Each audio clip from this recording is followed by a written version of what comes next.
चौथ्या टप्प्यातील निवडणुकींच्या प्रचार तोफा आज थंडावणार आहेत आणि या निमित्तानं शिर्डी लोकसभा मतदारसंघात दुरंगी वाटणारी लढत आता तिरंगी झाली आहे आणि वंचितच्या उमेदवार उत्कर्षा रुपवते यांनी महायुतीबरोबर महाविकास आघाडीसमोर मोठं आव्हान उभं केलं आहे। आपल्याबरोबर बोलण्यासाठी स्वतः वंचितचे उमेदवार उत्कर्ष रुपवते आहेत। कशा पद्धतीनं पाहता या सगळ्या निवडणुकीकडे? गेले 15 दिवस झाले तुम्ही वंचितचा प्रचार करतायत, अनेक वर्ष काँग्रेसचा प्रचार केला आणि आता वंचितचा प्रचार, काय वाटतंय? मला वाटतं माझे जे श्रद्धास्थान आहेत किंवा ध्येयस्थान आहेत ती तशीच राहिलेली आहेत। आम्ही संविधानाला मानणारी लोक आहोत आणि आम्ही त्याच्या हिशोबानेच काम करतो, त्यामुळे मला तो शिफ्ट काही त्याच्यात वाटत नाही। नक्कीच पक्ष संघटना वेगळी असल्यामुळे अनेक आव्हानं होती, पण त्याच्यावर मात करत गेल्या 15 दिवसात जर तुम्ही माझं कॅम्पेन बघितलं असेल, अतिशय ऑर्गनाईज पद्धतीने सोशल मीडिया असो, ग्राउंड वर्क असो, आम्ही ते करत आहोत। आणि जो माहोल आणि जे एकूणच आम्हाला जे सगळ्या तालुक्यांमध्ये गावांमध्ये जे एक प्रतिसाद मिळतोय, प्रत्येक गावामध्ये मी कॅन्डिडेट जायच्या आधीच 2-3 बैठका माझ्यासाठी झाल्यात की मतदान कसं घडून आणायचं, सगळ्या समाजाने एकत्र कसं करायचं, ताई तुम्ही येऊ नका तरी चालेल, हा जो एक प्रतिसाद लोकांचा आहे, मला पूर्ण विश्वास आहे की ही निवडणूक आम्ही जिंकण्याच्या मार्गावर आहोत। एकंदरीत जर पाहिलं तर शिर्डी लोकसभा मतदारसंघात एकीकडे बाळासाहेब थोरात हे सहकारी संस्थांचे पुढारी म्हटले जातात आणि दुसरीकडे राधाकृष्ण विखे पाटील हे सुद्धा, म्हणजे महाविकास आणि आघाडी आणि महायुती यामध्ये दोन्हीकडे दिग्गज नेते असताना तुमचं आव्हान कसं तुम्हाला वाटतं? सर्वप्रथम हे निवडणुकीचे 2 पक्ष म्हणजे 2 आघाड्या आहेत, ते त्यांचे नेते आहेत, पण ते निवडणूक लढत नाही आहेत। त्यामुळे माझी जी प्रतिस्पर्धी आहे ते आदरणीय वागचौरे साहेब आणि लोखंडे साहेब, आणि मी त्यांच्याशी लढते।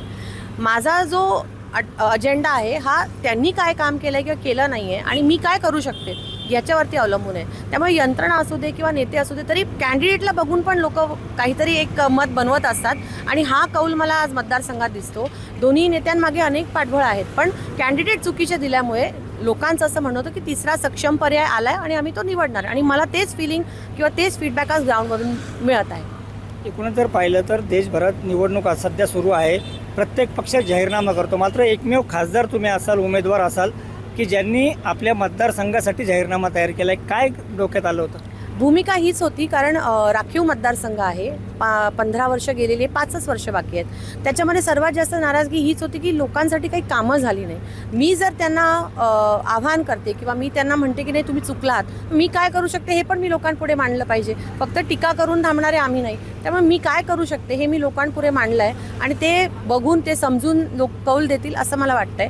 त्याच्यामध्ये एकच मुद्दा असा मी मांडते की आघाडी असो किंवा महाविकास आघाडी असो किंवा महायुती असो, त्यांचे अजेंडे जे आहेत किंवा त्यांचे जे ध्येयपत्र धोरणपत्र आहेत ते त्यांच्या उमेदवारालाच किती पटलेले आहेत की ते लोकांना किती पटवून सांगते हेही बघायला हवं। नुसता आरोप प्रत्यारोप करून फायदा नाही, तुम्ही लोकांच्या मुद्द्यांबद्दल बोललं पाहिजे, हे माझं प्रामाणिक मत आहे। शेवटचा प्रश्न, प्रचार आज संपतोय, कसा प्रचार राहिला आणि काय आत्मविश्वास आहे? मला दिवस फक्त मोजून 11 का 12 दिवस मिळाले फील्डमध्ये, त्याच्या तुलनेमध्ये जी आघाडी आम्ही प्रचारात घेतली, सोशल मीडिया असो, ग्राउंडवर सगळा सपोर्ट असो, इथं मीडिया असो, सगळ्याच गोष्टींमध्ये मला वाटतं अतिशय चांगला प्रतिसाद आहे।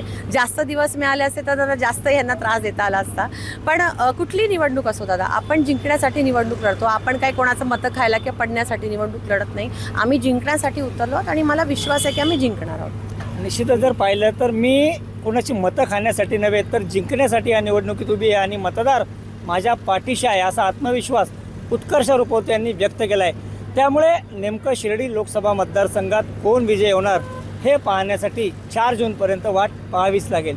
नितीन ओझा, एबीपी माझा, शिर्डी। एबीपी माझा, उघडा डोळे बघा नीट।